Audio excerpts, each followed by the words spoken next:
All right, thank you. Okay, so we're going to be talking about secrets to reduce your college costs. I hope that's what you're here for. And we'll get going. So this is what we'll discuss. I just got this new pointer, so we'll see if it works. Ooh, look at that. Yeah, nice. What we will discuss. All right, so what are college costs? Who's eligible? How to apply? How your needs is calculated. That's the really important one. Whoops. Let's see, does it work? How your need is calculated. Once you understand that, then you understand the rules to how to reduce your college costs. And financial tools that can help, and when to start your college planning, and I'll try to keep my mouth in front of the mic. And I'm sure it sounds good. All right, I don't need to do that. And, oh, so yeah, so cool, what is this? Anybody know what that is? It looks like a car, but actually, that's my home. When I was a freshman in college, this is where my dad and we lived in that car. And so this is why I do this now, because this is me afterwards. So let's see, what are some cool highlights? That's me and Buzz Aldrin at West Point, and I designed this little helicopter for the military, and all sorts of cool stuff on TV. Oh, don't want to go there yet. Oh yeah, down here, this is the NASDAQ. And what was the difference between living in a car to doing all this crazy stuff? And the answer is college. So I went to college, and so college did me well, and so thank you very much. And so that's why I have a passion about what I do. And I went to 3 colleges and 1 private high school, a Jesuit high school in Phoenix, Arizona, and that all cost my parents about $100. So the whole thing, the whole kit and caboodle. So let's see if we can do the same for you. All right. So yeah, the person from Marin Catholic just started getting nervous on that one. She's like, oh no, $100. Anyways, this is the worst slide of the whole deck. And the slide is Stanford University. This is cost of attendance. Now, cost of attendance is everything. It's books, room, board, tuition, travel. So you can get financial aid for travel. So I recommend University of Hawaii. That's awesome. And oh, I got a laugh on that one. Yay. So anyway, so here it is. So yay, Stanford #1, $75,000. And some parents have said, is that for all 4 years? And I was like, I wish. But this is the cost of attendance. So this is everything. So your child leaves in September, comes back in June, and all those costs in the middle are a cost of attendance. And so yeah, so Stanford 75, Santa Clara 75, Harvard 73. Now one thing to know about Harvard, you have to really pay attention to this. If you learn one thing for this whole presentation, and that is Stanford is a university, but Harvard is a college. So would you want to go to college or a university? So anyways, that was my big joke of the night. All right. Anyways, all right, so then you got Berkeley 37, nice step down. Cal Poly, one of the best bangs for the buck in the country, 28. San Francisco State, 27. And College of Marin, $3,000 a year. So that's your cost of attendance. What is this about? Oh, yes.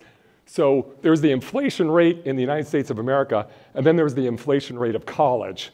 And the inflation, this is just saying from the Princeton Review that the inflation rate of college has been much higher than the inflation rate of the United States of America. And that's why you all are here tonight. You probably already know that intuitively. All right, so there's $181 billion available from tax dollars. So let me ask you a question. Anybody here pay taxes last year? Anyone? Oh yeah, yeah, this nice lady in the front row, great, thank you. So she paid $181 billion, the United States of the government in Washington, D.C., and then that money gets thrown back to over 3,800 colleges and universities across the United States of America. And so the question is how can we get some of this nice young lady's tax dollars? And a lot of this is what this is about. So yeah, and then there's another $90 billion in tax deductions. So here comes the very first question. The first question is, how many years does it take to get a 4-year degree? Yeah, 5. Oh, you're very close. Very close, 5.5, according to, I think it was Business Week magazine. It's 5.5 years, so very good. You're almost on it. And then here's the other big question. See, I put it there. What's the #1 reason why it takes 5.5 years to get a 4-year degree? Anybody? Classes aren't available. Classes aren't available. In California, that's #3. Across the nation, that's number 7, but so California's a little more impact. That's very good. Any other ideas of why it takes 5.5 years to get a 4-year degree? Working, yeah, that's number 12. So any others? One more. Give me one more. Changing your major. Oh, we have a winner. Say that again. Changing majors, yes. So here we go. So this is the lesson, it says up there, lesson number 1, and this is a big one. This is a $100,000 problem to solve, and that is don't change your major. So graduate in 4 years, because the number 1 reason for taking 5.5 years, an extra 1.5 years of college costs, is changing majors. So, yeah, per Business Week magazine, there it is. So the question is how do you pick the right major? And, oh, you were pointing at something? Oh, what's the second one? The second one is changing colleges, which is sort of like changing majors. So number 1 and number 2 are pretty much the same. So there are some people here. You might see a tall gentleman over there named Trevor. And he's trying. Trevor has a $100,000 bill in his pocket. And he has a whole bunch of them. And he's trying to give it to all of you. And because if you go to a $70,000 school and you go for an extra 1.5 years, that's $100,000. And what's nice is here at Marin Catholic, you have some pretty outstanding counselors. You got Trevor and his whole team here, and you're abundantly blessed to have these counselors here helping your children figure out what's the right major for them and what's the right college. So use them intensely, and that because if you can graduate in 4 years by hitting the right major the first time and the right college the first time, there you go. So that's lesson number 1. And we have a couple of stars right there standing in the corner. So hit them up. Yeah, they're only trying to give you $100,000. All right, lesson number 2, witchy-wooey. You gotta love these words, witchy-wooey. So if you're gonna go to schools in the Western United States outside of California and a public school, then you wanna go to this website called witchy.edu/wooey. And essentially, they'll charge tuition at most 150% of in-state, and sometimes even less. So it'll cap your tuition costs, and it's for Western. So not every school. So for example, there's University of Oregon Ducks, who unfortunately just played Stanford in football and killed us last Saturday. Not too happy about that, but the Ducks is a public school, but they're not part of Witchy-Wooey. So not every public school outside of California is part of it. So you have to log in, see if the schools that you're interested in are. And if they are, when you apply for admissions, you'll want to check a box that says, hey, I want the Witchy-Wooey rate. And say that 10 times fast. I want the Witchy-Wooey rate. It's tough. So, all right, so there you go. So identify, and yeah, on the admissions application, check you want the Wooey rate. There you go. Western Undergrad Exchange. All right, so that's lesson number 2. And lesson number 3, SAT versus ACT. So when I went to college, long time ago, I took both the ACT and the SAT, and that was horrible. Horrible experience, 8 hours each, and I think I took it multiple times. But I applied to University of Chicago and to a bunch of Western schools. And what was bad about that was University of Chicago wanted the ACT only, and then the Western schools wanted the SAT only, and they didn't know what an ACT was, and vice versa in Chicago. That's no longer true. So today, every school in the United States or all the colleges will take either one, the ACT or the SAT. So then the question becomes, which one is, so I say one and done is the best way to go. That's the goal. And I say try to figure out which test is better for you, or better for your student, that is. And there's tests you can find out there that will, so I like this one. Focus efforts on the one test, on either the ACT or the SAT, and forget the other. Don't take both because that's unconstitutional. It is written in the Constitution. You can't take both SAT and ACT. Anyways, because it's cruel and unusual punishment. There you go. And so there's these comparison tests that you can take. And you can go to Kaplan. I know they have one. And it's called at captest.com. And you can search for comparison test. And you'll take the test at home.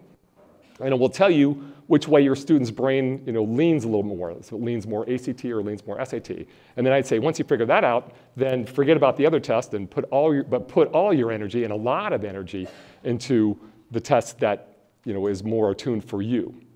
And the reason why I mention that is because I have very little to do or nothing really with admissions. I don't care about admissions that much per se.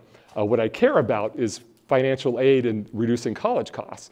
And so everybody knows that the SAT or ACT is used for admissions, right?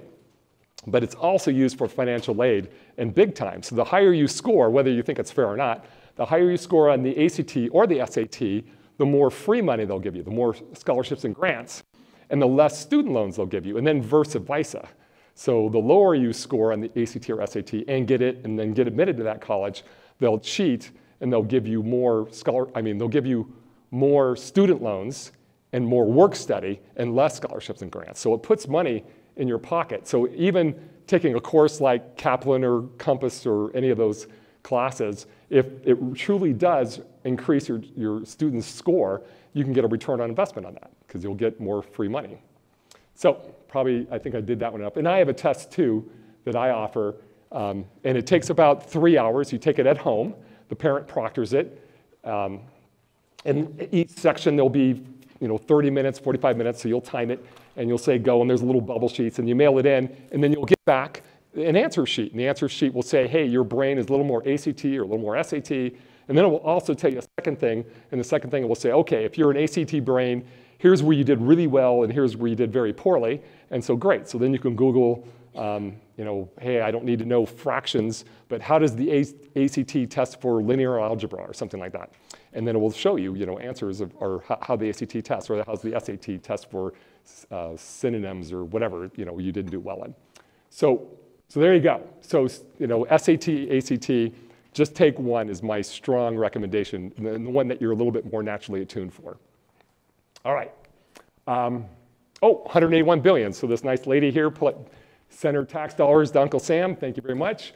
And here's the equation you really need to know. If you're going to really write down one thing besides Trevor's cell phone number, and that is this equation. So this equation is COA minus EFC equals award. Great. So we'll move on. Just kidding.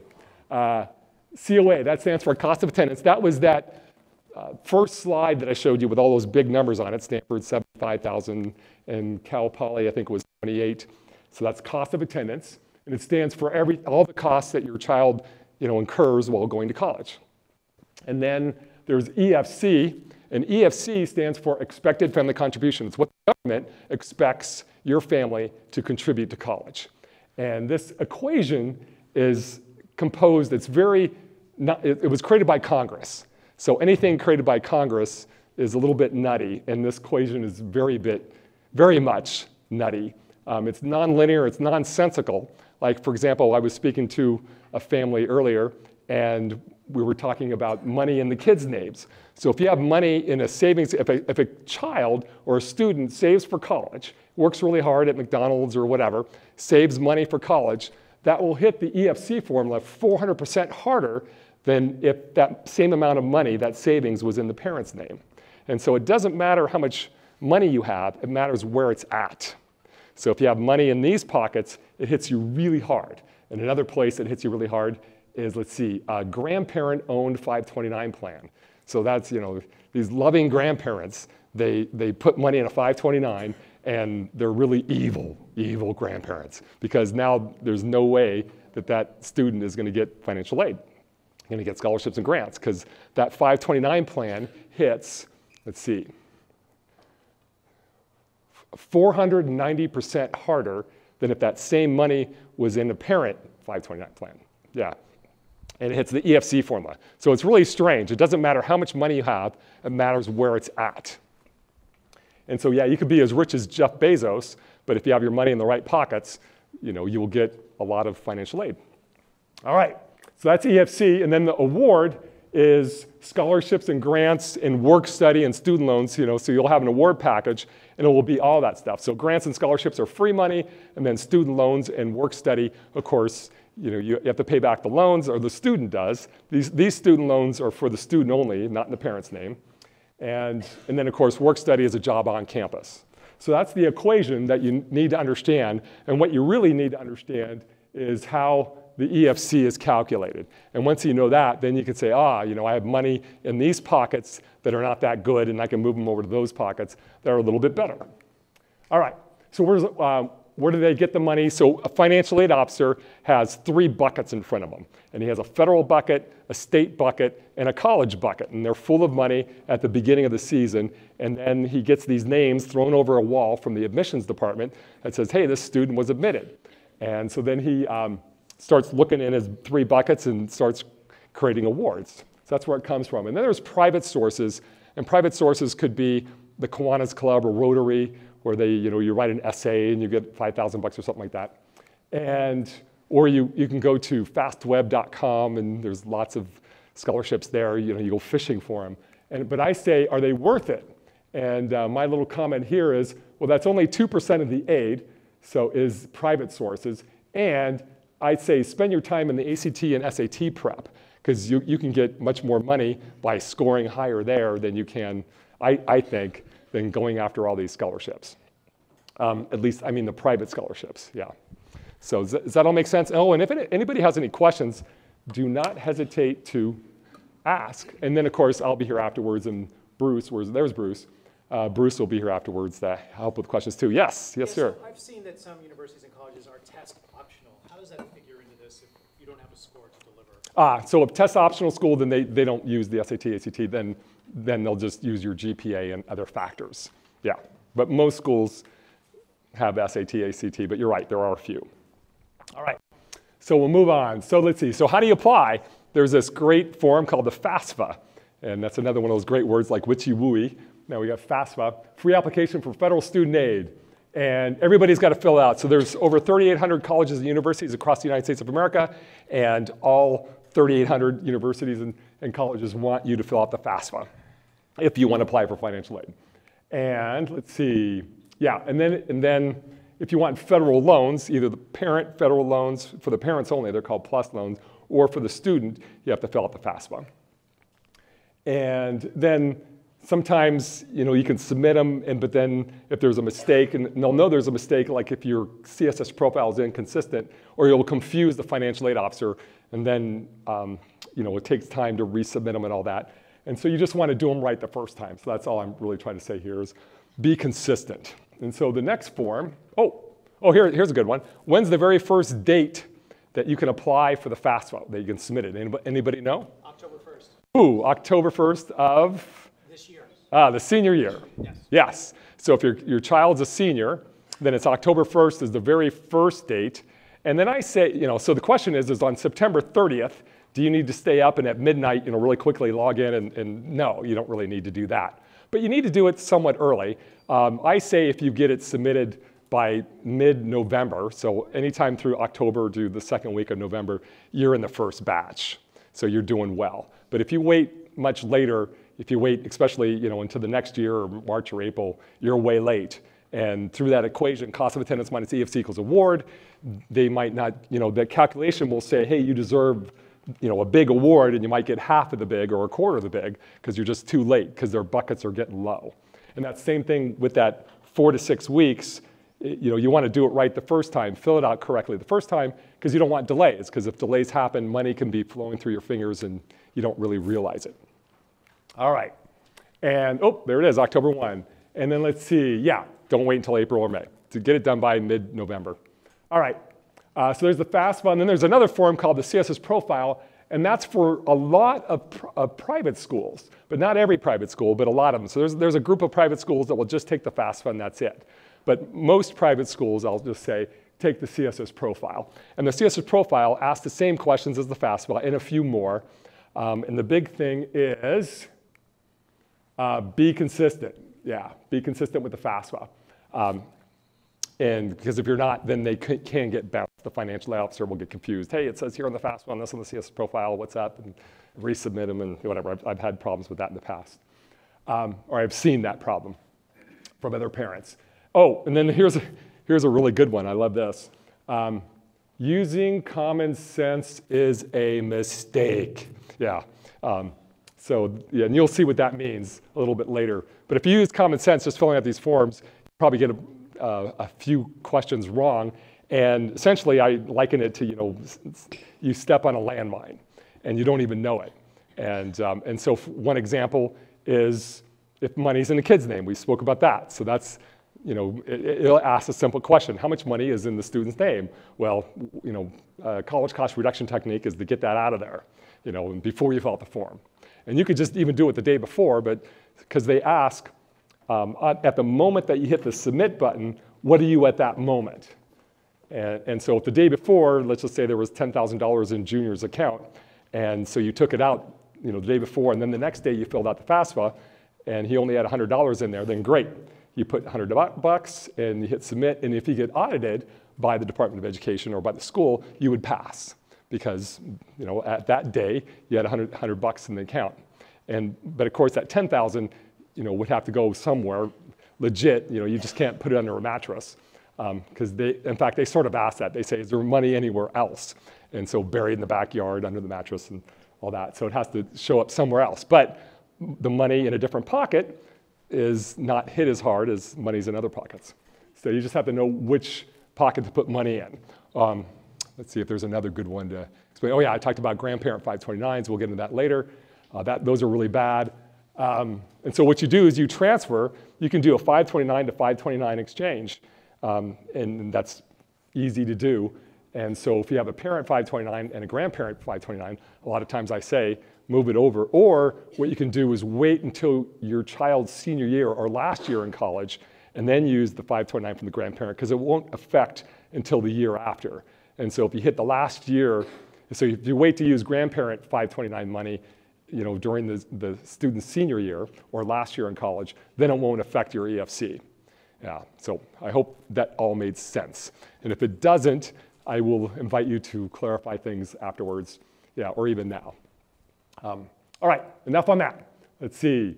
So there's the FAFSA, the CSS profile, and then a few schools, a few of the Ivy Leagues, they have their own institutional forms that you have to fill out.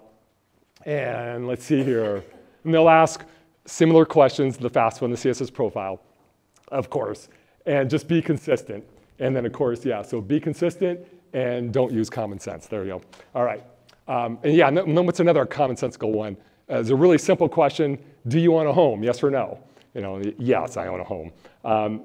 And then let's see, the next question is, do you have a mortgage? And so yes, I have a mortgage. And then we'll say, what's the amount of your mortgage? So you put it down, let's just say $400,000. And then here's the landmine question. And the landmine question is, how much is your house worth? And so you think it's, fair market value. So you put that down and you just stepped on a landmine. So, common sense. A better answer is to use what's called the National Index Multiplier, which I'll show you how to get a hold of later on. And the National Index Multiplier will appraise your house. There's only two methods. Some people will pull out a, property tax bill. And they'll say, hey, on my property tax bill, it says this. That doesn't work. So the financial aid officer will negate that. But if you use this National Index Multiplier for your home value, it'll appraise it, it'll appraise it just fruitcake, very low, at a price that you would never sell your house for. And then two, it'll show that you have less equity and you'll get more scholarships and grants. And it's totally not intuitive. But it's written in the codes to use it. And so I say, great, if it's in the codes, use it. So yay. All right, so let's see, business supplement for business owners. Do we have any business owners here, anybody? Yep, oh good. So you can exempt your business under certain conditions. And so you want to fill out these forms carefully and hopefully get it exempted. And then there's divorce separated. So we're in California, and so what is it, 11 out of every 10 marriages in California end in divorce, so I'll go through a scenario. And so, so you have a husband here, or you have a guy, and here's a nice lady, and they get together and they get married, yay! And they have a little girl, sweet, but unfortunately they live in California, so they get divorced. All right, so then dad lives over here, and mom lives over here, and daughter lives over here. So, all right, so you got mom and the daughter over here, and dad's over here. All right. So then, let's see. So, so the little daughter, she lives with mom one more day a year, and but during the divorce decree, dad takes the deduction for the 1040, and I'll just grab this. And let's see, dad owns 100% of the 529 plan, and what else? Mom remarries, and she marries a new guy. And the new guy has a prenup, though, and the prenup says, I'm not going to pay a penny of college costs for your daughter. But that's okay, because And the divorce decree says that the biological dad is going to pay for 100% of college costs. So now you have the FAFSA form, the CSS profile form, and the institutional forms. Whose financial information do you put on it? Do you put dads, biological dads, or do you put biological moms? Or do you put biological moms and the new dad, but there's the prenup? Or do you put everybody, the biological, the new dad, mom? Yeah, any answers? Any thoughts? Bueller? Both. So both what? Both Biological dad and the mom. Okay, yeah, that sounds great. That's wrong, but I've seen that many times. Yeah. All right, next one. Any other guesses? So not biological mom and dad. Everybody. I've seen that. That's wrong. But I like it. That's good. Yeah. Oh, mom only? All right. Yeah, virtual high five. Yeah, oof, there we go. Yeah, sweet. So in this case, well, actually not quite. Oops, I take that back. So, everything on here pretty much is a red herring, except for, I'll grab this back. Hey, where's my pointer? There it is. Let's see, there it goes. So the child lives with mom one more day a year than she lives with biological dad. And that's the only one that counts. So this is called the custodial parent and the non-custodial parent. And so the custodial parent is, by definition of the Department of Education, this is not the IRS tax code, this is the Department of Education code. So there's this thing called a custodial parent, and that's the definition. Where does the child live one more day, a night, or one more night per year or more with which parent, which biological parent, the dad or the mom? In this case, it's with the mom. So mom's the custodial parent, it's called. And by being the custodial parent, so we put down the mom's income and mom's assets, but she got married to the new guy. So since that's a family unit, then we have to use the new guy's income and assets too. Yeah, so there's the answer. So that's whose information you put on the forms. And that is correct, except for somebody said everybody. Did you say everybody? Anyway, somebody said everybody, and except for 112 schools. So there's 3,800 schools in the United States of America, and at almost all, so 3,700 or so schools, it's just the custodial parent. At 112 schools, it's all the parents. It's the new husband, it's the old husband, and it's mom, and and the whole deal. So, and then if the biological dad got remarried, then it would be the new wife's assets too. So there you go. So hopefully that is clear as can be. Thank you, the Department of Education's code. Oh, by the way, the tax codes are 73,000 pages high, so about this high. The Department of Education codes are about half the height, but they're still about 30,000 pages high. And it's a lot of fun reading those. But that's where you find all this great stuff. All right, this is what I do. I'm in the financial services business. And most financial guys, they just stick in this blue area, and that's called investment. So they'll say, hey, how much money do you have, and what's your rate of return? And you say 6%, and they usually add 1, and they say, well, come with me. I'll give you 7 because my mutual funds are better than yours. So it's all about rate of return. And so that's called investments. I call this your circle of wealth, and the goal is to get your circle as big as possible. It's hard to speak for me because I need to use my arms, but I have to keep my mic close.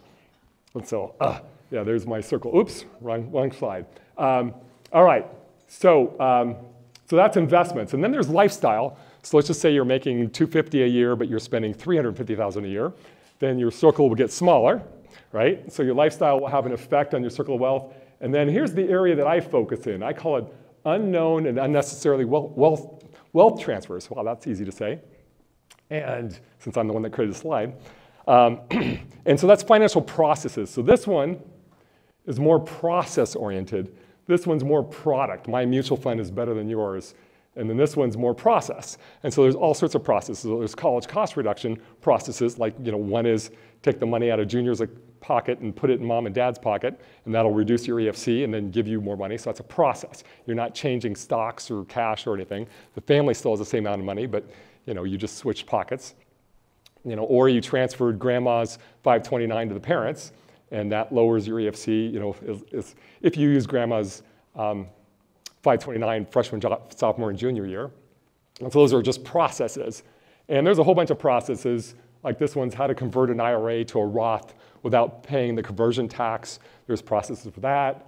And this one's about deferred income and how to eliminate taxes. And So there's all these processes, financial processes, and this is where I sort of focus, and mainly because that's what I needed. So when I was growing up, I needed a way to figure out how to pay for college, because my parents couldn't help for them. They tried their best, but there you go.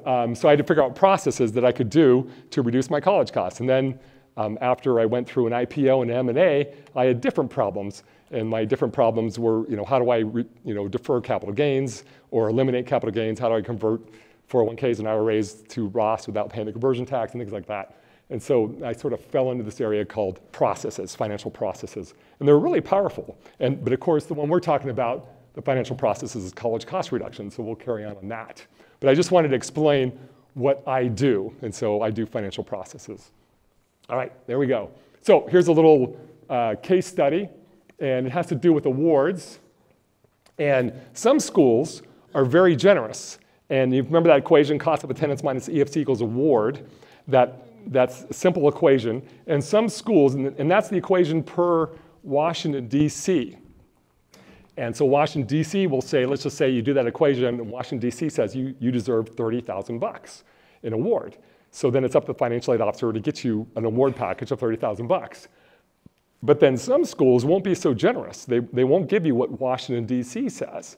Some schools will give you 80% of what Washington, or 60%, or 0%. Some schools say, great, we love that equation, we're not going to give you anything. So it's good to know which schools are generous and which ones aren't. Okay. So, and especially if your kids are juniors and you're going on a trip to visit colleges, because there's a couple colleges, my poster children of colleges not to visit, and one of them is the football game I just told you about a couple minutes ago, the Ducks. So it's called UC Eugene, that's it. Anybody know where UC Eugene is? Yes, she got it. And it's University of California up in Eugene, Oregon, UC Ducks. They love Californians, but unfortunately they're sort of stingy. So their award, they do not need 100% of award. They're more like 60%. So they'll say, dear Californians, please come on up, and you're going to pay a lot of money. And same thing, another poster child is another beautiful school. But yeah, the Ducks, if you go up there, it's a great school. It's beautiful and peppy and all that stuff, and great education. But California parents are going to pay for it. And same thing with University of Colorado at Boulder.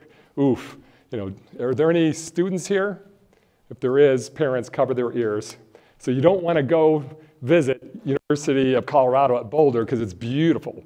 But they're chintzy for Californians, that is. Or if you move up to Colorado and become a resident in California, the parents, that is, then they'll be more generous. But oy vey, you're going to pay for it if you go up there, no matter what your EFC is. All right. So that's award met. Now, something else you need to pay attention to is gift aid. So gift aid is pretty simple. It's just scholarships and grants. And then there's self-help, and that's free money. Gift aid is free money. So that's what you want. You want high award and high gift aid. And then there's self-help, and self-help are Stafford loans or student loans. And then there's work study. So that's a job on campus. So your total award package will be of scholarships and grants and student loans and work study. So it'll be that whole package, that award. And then depending on your ACT or your SAT exam, going back to that, if your ACT scores are a little bit higher, then they'll cheat and give you more gift aid. But if your ACT scores or your SAT scores are lower, then they'll give you more self-help and work study. So that's how it can put money in your pocket. Your total award will stay the same. They'll just give you less free money and more student loans, or versa versa, depending on where you line up at that college. So study hard for that SAT, ACT. All right. And and then know before you apply, or even know before you go visit the college, what they give, how generous they are. So then the question is where can you find this information? And you can go to Princeton Review, or you can go to the College Board website, that'll tell you, or you can go to some guy named Gary Sipos at College Cash Solutions, and he'll tell you too. You give me a list. And what I'm going to do is I'm going to invite you all at the very end of where I'll invite you all to come to my office. I'll show you how to get in touch with me. And what I'll do is when you come in, I'll ask you a whole bunch of questions like how old you are, how many kids you have, bring in your tax returns, how much you make, all this stuff. Actually, we could do that right now. Would you like to stand up here and we could ask you your age and how much you know? Okay, so then I'll have you come to my office in private and I'll calculate your EFC as you walk into my office. And then I can quickly figure out if I can lower your EFC. And if I can't help you, I'll let you know. I'll say, sorry, can't lower your EFC or can't lower it enough. Or I'll tell you the other thing, which is, hey, we can shield, you have rental properties, great, we can shield that. If you put it in a special purpose LLC in this fashion, your rental properties are worth 0 according to the eyes of the Department of Education. And your house, so you think it's worth $2 million, guess what? It's only worth $450,000 according to this national index multiplier, blah, blah, blah, and then go down the line, and then I'll tell you that I can help you. So so I'll invite you to do that if you want, and it's available. All right, so here's a little case study. So school A is really expensive, it costs $50,000, and then we got school B, and it's quite a bit cheaper. It's only $30,000. So we got the cheap school and the expensive school. So, and your EFC, let me go back. Your EFC, let's just say, is $10,000. Your expected family contribution is 10. So at school A, the cost is 50, your EFC is 10, so 50 minus 10 is 40. So you would get an award package, according to the Department of Education in Washington, D.C., of $40,000. Great. So school B is $30,000, the cheap school. Great. Let's look at the cheap school. Your EFC is 10,000 because you only have one EFC, and that's good at all 3,800 schools across the nation. And so 30 minus 10 is 20. So that financial aid officer is responsible to give you an award package of $20,000. So here's the question of this little case study. Which school, is it school A or school B, which one is less, or is more affordable or less affordable to the parent?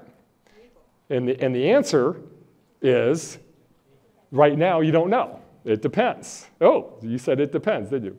Yes, very good. So you don't know what the school meets in percentage of award. So school A meets 100% of award, but school B only meets 60% of award. So school B should give you a $20,000 award package, but by the College Board or Princeton Review or by me, through my database, I figure out that they only give 60% typically of what Washington, D.C. says. So instead of giving you a $20,000 award, they're going to only give you 12, which is $8,000 short of what Washington, D.C. says. So how much does it cost for the parent? At school A, it's just the EFC of $10,000. But school B, it's the EFC of $10,000 plus the $8,000 they shorted you, so the parent has to pay $18,000. So what the moral of the story here is sticker price, the cost of attendance, isn't necessarily what you pay. And the more expensive, I've had many times parents have come into my office where Stanford, the $75,000 school, was much less expensive to the parents than Berkeley would be, because their EFC was at the right level. So don't necessarily be afraid of sticker price until you really understand your EFC. And then the only warning I have on that is there's a whole bunch of EFC calculators online. And so parents will put their information in and it will say their EFC is $10,000 or something, some big number. And that's because you probably use common sense. So you want to know which pockets to put money in to lower your EFC before you put your information into those little calculators. All right. Can I ask you one question? Yes, far away. Uh-oh. Yeah. That award package, though, it doesn't say what it's made of. Right. Yeah. So let's just assume that, let's assume that it's Princeton. So Princeton gives 100% of need, so 100% of need met, and they give 97% in scholarships and grants and 3% in student loans. You gotta love that. So Princeton, essentially what Princeton is screaming is we're not gonna have kids with student loans. Pretty cool. But in this example, I didn't break out the award versus loans and work study.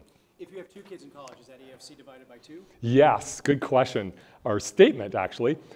If you have 2 kids in college, so anybody here have twins? Anybody? Yeah, very smart. Ooh, we have some sharp people here. For college, they're thinking ahead. Look ahead thinkers, because the smartest thing in the world to lower your EFC is to have twins, and the only thing better than twins is triplets. Yes. So any triplets here? Anybody? Okay, nobody's planning that far ahead. All right, I asked my wife for triplets, and she didn't cooperate either, so that's how it goes. All right, so yeah. So if you have 2 kids, your EFC gets cut in half, and 3 kids, it gets cut in a third, which is cool, because at places that give 100% of need met, you get half price. So if you have 2 kids in college at the same time, and that school gives 100% of need met, it's half price per kid. So sweet.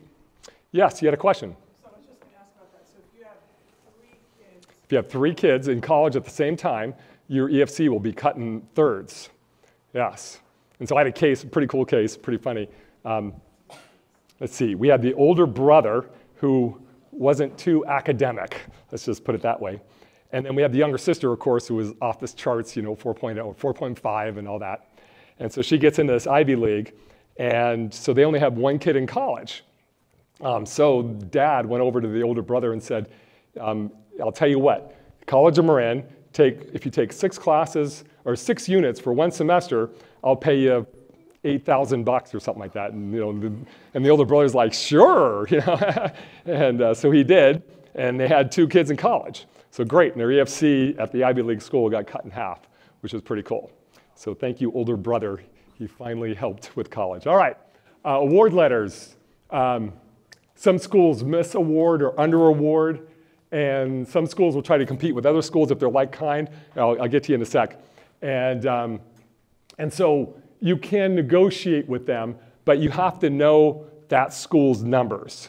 So if a school gives, let's pick on Berkeley. So Berkeley gives 85% of need met with 82% of scholarships and grants.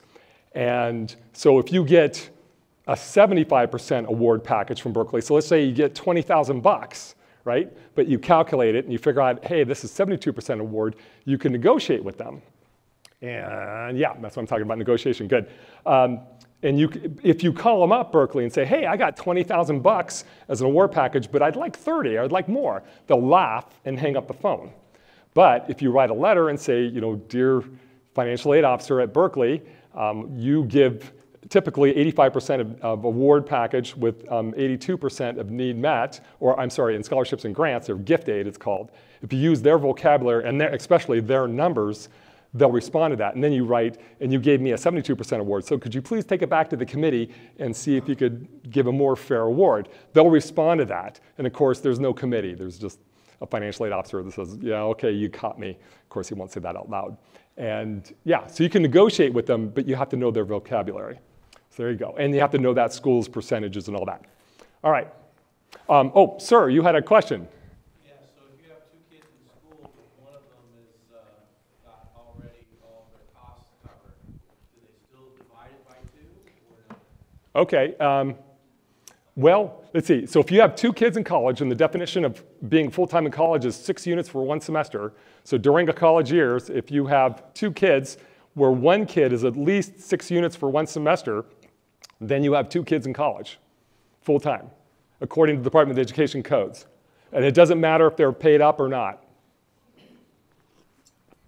Yep, are they enrolled in college for at least 6 units 1 semester? That's it, that's the rule. All right. Yeah, and I think we spoke about this. So yes, you can negotiate with the financial aid officers, and there you go. All right, so, and there's 3, according to the Department of Education, they cut people into 3 classes. There's lower income and lower assets. And with those, let's just say they rent, they don't own a house, and they don't have a lot of savings, maybe $50,000 or less in their checking account or something like that. And them, they just need to fill out the form. There's no tricks.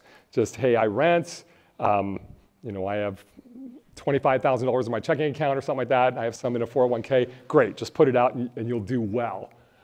Then, yeah, just fill out the forms and you'll do well. Then there's the middle class, and that's who I'm really trying to help out. Yeah, so the middle class, you own a home, you have 529s. By the way, 529s, I hate to say this, are scams. The reason why is because they work against you in the financial aid formulas when you get to college. So it's like driving in a train and you have a really nice train ride, but when you get to the station, your final destination, the train blows up and everybody dies. So it's not great.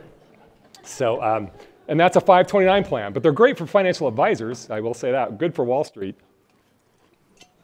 As you can tell, I don't like 529s. There's better places to put college money that doesn't count against you in the financial aid formulas. And here's one. So, sir, you have a small business, you said, yes? Yes. Yes, he says, all right.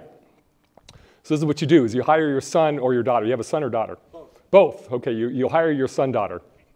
And let's see, what was that? Are they 6 years of age or older? Yes. Yes, good. So if they're 6 years of age or older, that was, oh boy, the IRS versus something Industries. What was it, Kyle Industries? I think it was Kyle Industries. And so what was cool about Kyle Industries was one guy. His name was Bob Kyle. And so he's a one-man shop. He hires his 6-year-old son, and he pays him a salary. And the IRS said, you can't do that. And they went to tax court, and they went to the top tax court, and Mr. Kyle won. And so, yay, so Kyle's Industry won that against the IRS. And so it's proven, there's tax law that backs you up. So you can hire your kids, and then if they're under 6, you could probably hire them too, because you have precedent, right? But I say by 6 or older, you're really safe. So you hire your kid, and you pay him at least $5,500 a year. Why do you pay him $5,500 or more? But at least $5,500, because that's the most you can put into a Roth IRA. And then what's the tax bracket? If you pay your son and your daughter $5,500 each, what is their tax bracket on their tax return? It's all put into a Roth? Yeah. Like less than 10%. It's 0. You're right, less than 10%. It's 0%. Their tax rate of putting that money in or earning that money is 0%. They'll pay no tax on that $5,500. Actually, they'll pay no tax like up to $12,000 or so. But anyways, but $5,500 because and so you pay them that because that's the most you can put into a Roth. So that money goes into a Roth tax-free, and then Roth grows tax-free, and then you can take money out for college out tax-free. So you've totally avoided the IRS. Hope there's nobody here from the IRS. If anybody work here from there, yeah. They don't like it when you say you've totally avoided the IRS. So anyways, I'm always duck when I say that. So wait, you can take money out of an IRA for college expenditures You can- without being penalized? You can take money out of an IRA for college expenses without being penalized. You are correct. Ding, ding, ding, ding, ding. And especially a Roth. So this is called the Gary 529. The Gary 529 plan is you pay your kid $5,500, put that into a Roth, let it grow tax-free, and have it come out tax-free. And that's one way to save for college. Pretty cool. As opposed to a 529, you have to earn the money, pay the tax on it. So let's just say that you're in the you're in California, you're in the 40% tax bracket. And so you earn $100, $40 goes to Uncle Sam, $60 is left over, and you put that into a 529, and then it grows, and then it can come out tax-free. And So the 529 is not counted as terms of... And then the 529 works against you in the financial aid formulas where the Roth does not. Yeah, the Roth is exempt. That's one of those pockets. I said take the money out of this pocket and put it in that pocket, and this pocket over here does not hit the EFC formula at all. Yeah, so you could have $40 gajillion in a Roth, and it wouldn't increase your EFC at all. Yes, way back in the red shirt. Doesn't say Harvard, does it? No. Good, good. Yeah. Hermosa, ooh, even better. I like it. So the Gary Roth, or the Gary 529, Yes, if you're not a business owner, yes. what do you recommend? Let me get into that later, but good question, yeah. I'll get to that later. All right, so let's see, so the middle class, so if you have 529s, UTMAs, those are horrible. Rental properties, those can be shielded if you put it in a special purpose LLC. You own your own business, you can get that exempted. Oh, grandparents, yeah, and then watch out for that one. That's a big landmine. So if a grandparent, uses a 529, or they just pay cash to the college, you're gonna get dinged pretty hard. So essentially, you gotta just tell grandpa or grandma, hey, give me the money, put it in my checking account for one day, write a check the next day from the parent, and then you're fine, you're golden. But if grandma or grandpa sends a check directly to the college, you'll get dinged for it the next year on financial aid. So senior year, you don't care. Grandma and grandpa, pay them, because or their last year of college. But freshman, sophomore, and junior year, you'll get hit the next year pretty hard and severely. So there you go. So the middle class, you're the ones that really need the help. And then, let's see. Then there's the super wealthy where they're like, hey, $75,000 chump change, I don't care, boom, great. But But there are advanced tax strategies, sort of like the one I just told you, that's one of 100, where it's, okay, well, let's pay for college tax-free. Let's use your business to pay for tax. And there's a whole bunch of ways to pay for college tax advantage if you have your own business. All right, how to lower your EFC. Here we go. National index multiplier. You use that for your home. And you have your home appraised in that methodology, and you can look it up online or come to my office, and I'll show you how to do it. And now your $1.5 million home or your $2 million home is only worth, $400,000 or $800,000 or a lot less. Let's put it that way. So that's number one. Place rental real estate in special purpose LLCs. So unfortunately, it's really tricky. There's 1,000 boxes when you're creating an LLC, and if you get one wrong, you blow it. But if you hit all the boxes right, boom, you're in. Unwind 529 plans and reinvest in more effective financial vehicles. That's one that I do all the time. Now, essentially what you have to do first is look at the 529, because there's a 10% penalty if you dissolve it. But the 10% penalty is only on the growth. So some 529s I've seen that are 15 or 18 years old have had hardly any growth, like $1,000 of growth. So $1,000 times, so let's just say there's $100,000 in the 529, but it only had $1,000 of growth. So to dissolve that whole $100,000 would be a $100 penalty. Yeah, and other 529s I've seen have had massive growth. And for one, I say add a boy or add a girl to the parent that had that one, because that's a little bit unusual. 529s usually don't have a lot of growth. And those, if you dissolve, then you'll get a big, since they have a lot of growth, they'll have a bigger penalty. And so then you just need to do what I call as a horse race or a scenario analysis. And so say, okay, I'm going to dissolve the 529, here's my costs, and then if I put it in more effective vehicles, here's my EFC benefit, and does the benefit outlive the cost? And that's essentially what I do in every scenario. Yes, sir. Well, I'm sorry, I couldn't hear you. Say again? Can you not change the beneficiary of the 529 plan, and if so, would you not just change it to the younger child? Right. Okay. So the question is can you change the child, the beneficiary of the 529 to another child? And the answer is it doesn't matter. Like I have if I don't have a 529, that was pretty funny that I said that. But if I did have a 529, I could use it for any one of your kids. And so I could use my 529 money for any of your kids. So it really doesn't, here's something that people don't realize, but it doesn't matter who's the kid's name. You could use it for, if you had 3 kids, you could use all 3 529s for one kid, or all 3 of your 529s for any kid in this, in this audience or any kid in the world, really. So it really doesn't matter whose child's name is on the 529, to say the least. Because they just say, on the forms, on the FAFSA and the CSS profile, they just ask one simple question, and you have to give it a simple answer. And there's no trickery there at all, or knowing the rule book. It says how big is, what's the dollar amount as of today, as of this moment, when you're about to hit the enter button, the submit button, what's the value of that, of all of your 529s? And I don't care which kid it is. And so then you put down that value, and then bang, you just blew up. Yeah. But even if it's under the grandparent's name, because then it's not. And then if it doesn't matter who the kid is. Right. So yeah, good point. And so y'all got that good point? Excellent, we'll move on. Just kidding.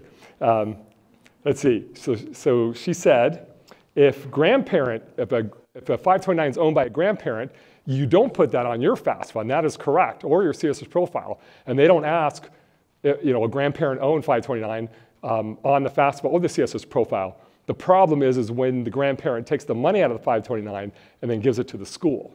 And that's where you get burnt. Yeah. So So you just take, that's why you said you wait till there's. right. And so that way, so the strategy that she said, did you get all that strategy? That was really good what she said. Wow. All right, next slide. See her after. Yeah. So that's what she said. Yeah, you wait until senior year, or the student's last year, to take the grandparents' money, or the 529. Or if it's freshman, sophomore, junior, you transfer the 529 from the grandparent to your the parent 529, and then push it out from there. You'll still sort of get dinged for it, but as the parent, it's 490% less dinging. So then so there you go. All right. So we can also use the 529s to pay for high school, private school. You can pay for high school with the 529 plan. And I've had people, many parents, we've done the analysis, the scenario analysis, to do just that. It's like, okay, let's wait and use it for college and get dinged on the EFC. Or we've had the grandparents out of their 529 pay for high school, and then the parents start bleeding their 529 out too during high school. And then in college years, those were gone, those didn't hurt them. So that's a strategy. Very good. Yep. And then, when you look at the whole picture though, scenario 1 versus scenario 2 to see which one works better. All right. Enough on that. We've beaten that poor 529 horse to death. Okay. Transfer money from kids' names, right, into parents' names. That'll do 400%. That'll improve your EFC for 400% for that money that you transfer out of little Johnny's. So Johnny works. This makes a lot of sense because Congress made these rules. And so Congress says if a child saves for college, we're going to, beat them and annihilate them. It doesn't make any sense at all, but that's the rule. There it is. Income shift from parents to students. Fund a Roth. And there's ways if you own a business to pay for college. I'll just say that just sort of flat out. You can pay for college tax advantage. So if you're very wealthy, you can pay for college. And then depending on the major, you can pay for all of college tax-free. Yes, or through your business, and then it'd be tax-free. Yes. Yep. You pay your kid $5,500 or more. Right. You don't have to do any work. Depends who's listening. So yes, you have to have a time card. There's all these. I have like 6 different rules where I coach parents on this.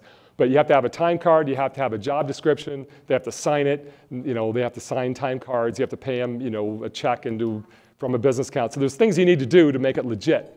One more thing. But to fund a Roth, the child needs to earn the money. You just can't gift it to them. So let's just say, you're really nice and you just give them the money, they don't work for it. That money, if it's not earned, cannot go into a Roth. You can only put earned money into a Roth. Wanted to make that point. And if the kid, per Kyle Industries versus the United States of America, per that tax ruling, you do not have to pay Social Security and taxes or Medicare taxes or essentially payroll taxes. It's payroll taxes free if they're your child and they're under 18 years of age. So between 6 and 18, I say lower. 6 is just sort of the clear boundary. But if they're young to 18, there's no taxes. There you go. Yes, sir. So are you saying that where you unwind the 529 plan as opposed to designating different beneficiaries? Yeah. That you have a parent 529 with the child as beneficiary? Right. You just dissolve that? Yes, you can dissolve it. To the parents as opposed to the So you can dissolve that 529. You'll get a 10% penalty on the growth, only on the growth. But then now it's in your checking account, and technically you can go to Vegas and have a great weekend, or do whatever you want with it. It actually does not go to the child even though the child's the beneficiary? Correct. Yes, it does not go. It's not the child's money. Now in UTMA, Uniform Transfer to Minors Act, or in UGMA, Uniform Gift to Minors Act, those are children money. And so that money, if you dissolve it and transfer it to the parent's name, there's different rules, and I can show you how to do that. Yes, sir. That was going to be my question. How much can you transfer from little Joey back to parents involved and stuff? There's gifting laws. I can get into that. We're hitting the hour mark, but essentially I'll hit the gifting law real quick. Okay, so you all have heard that you can gift $15,000 a year, and then above that there's gift tax or something. You've all heard that rule. Well, it's wrong. I teach CPAs this all the time. It's actually $5.73 million. So if you give somebody $15,000 or less, the IRS says that's chump change. We don't need to know about it. I don't care what the IRS says. But if you give somebody $15,000 or more, so if I give little Johnny $15,000 or $20,000, or little Johnny gives me $20,000, you have to fill out a form for the IRS. And the form just says, what's Johnny's Social Security, what's my Social Security, and he gave me $20,000. He gifted me $20,000. And then that goes to an IRS database and just puts down $20,000, and nothing happens. There's no tax due. Now, after he gives me $5.73 million, then every dollar above that, there's a gift tax. So the question becomes, will little Johnny give me more than 5.73 over my lifetime? And if he does, then there's gift tax issues. But if not, then you don't have to worry about it. Then don't worry about it. Yeah. All right. So enough of that. Okay. When to start? Essentially there, a long time ago. oops, there. And so Bruce, I wanted Bruce to get a really pregnant lady, and that's the best one I guess he found. So that's the best time to see me. So yeah, so a lot of people say, do I wait until senior year? And yeah, senior year, but a lot of times it's, sort of like clear, in the body, trying to rearrange everything. But I've done it. In fact, I've met people where their student was a sophomore in college, and I helped them reduce their college costs. But the sooner the better, you get on the right track. And yeah, so that's just saying, no unwinding or resetting, da-da-da. So the sooner the better. Okay, a couple myths and we're almost done. So income too high. It depends on facts and circumstances. So I have a gentleman that made one of my buddies in college. He makes $1 million a year, and he's got scholarships and grants coming to him. So his income is very high. He makes $1 million a year, but he fit the equation. I got him to fit the equation nicely, and there you go. But that was an unusual case, a very corner case. Grades too low. They don't, on the FAFSA and the CSS profile, they don't look at grades, but the financial aid officer will look at ACT, SAT scores, and then he'll adjust your scholarships and grants. But they don't look at your GPA. Own a home or rental properties. Yeah, so I own a home, I own a rental property. So therefore, I'm not gonna get any financial aid. Not necessarily true. You can use the national index multiplier, you can shield your rental properties, there's things you can do in that. Aid's only for special groups, that's not true. They don't ask, if you're, although there's special, there's this great one. So I'm 10% Ashkenazi Jew, I found out. And there was a scholarship, I remember when I was looking through scholarships, when I was fishing when I was younger, and I found this great scholarship. It was for one-eyed Jews. So if I had one eye and I was 10% Jew, I was like, I gotta jam out one of my eyes and I could get $8,000. I was like, But anyways, I didn't do it, yeah. So I was thinking about it though. But yeah, so special groups, not necessarily. It's an easy and intuitive process. Not true. It's not that difficult. You fill out the FAFSA form and all the questions are just black and white. What's your name? What's your social security number? What's your income? Line 7 on your tax return, total tax, line 15, it's just rote.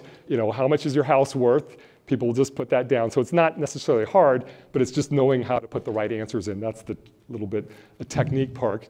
And and then with the housing index multiplier, that was sort of interesting. It used to say fair market value in the Department of Education codes. This was like 10 or 12 years ago.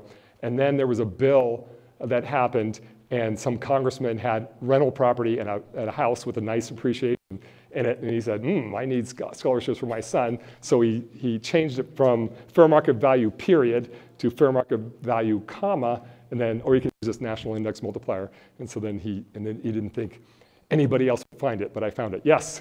On the FAFSA website, it talks about using an IRS form that autofills. Oh, yes. Yes. Okay, right. So there's this IRS retrieval tool that's on the FAFSA form. It'll pull in your IRS information automatically from the IRS website. And that's just part of the FAFSA process halfway through. So you can put your information in manually, or you can just hit the easy button, and if it does successfully pull your information from the IRS database, yay. But it doesn't work all the time, but it works 90% of the time, yeah. And so, yeah, there you go. It's a fair process. No, it isn't. It's totally unfair. So know that. Financial aid officers, the college financial aid officers are there to help. No, they work for the school, they don't work for you. So they're nice people, they just don't work for you. So here's the big finish. What have we learned? Know which colleges provide the most aid before applying or before visiting the college. There's hundreds of millions of dollars available through government programs and college grants and all that, and work-study programs. So there's a lot of money out there. The question is how can you get some for you? Which Bowie schools, consider those. Your high school counselors can put $100,000 in your pocket. Just go talk to them and pick the right school and the right major. The FAFSA and CSS forms need to be filled out correctly. And don't use common sense. When they ask you how much your house is worth, don't use common sense and things like that. Financial is given out on a first come, first served basis. So once their money is gone, it's gone. Just like buying a car, you can negotiate if you know the financial aid terminology and their ratios that they give percentages of need met and award. And financial officers work for the schools, not for you. And I've had some really horrible cases where people, like a small business owner, and it said, how much is your small business worth? And he put down the big number that his small business is worth, and the financial aid officers looked at it, looked at his forms and said, ha ha ha, this chump, he could have had it exempted, and he could have put down 0 because his business qualified to be exempted, but he put down, $1.5 million or something like that, and so we're not going to give him anything. And so, sorry. And the financial aid officer didn't say anything to him because he works for the school, not for you. Sort of like the IRS, you don't go to an IRS auditor and say, help me with my taxes. All right, education codes, yeah, they're talking about the IRS. They're complicated, they're really weird, and lots of fun to read if you have insomnia. And then let's see, lots of financial tools available to restructure you to fit the equations well. And yeah, start planning for college now.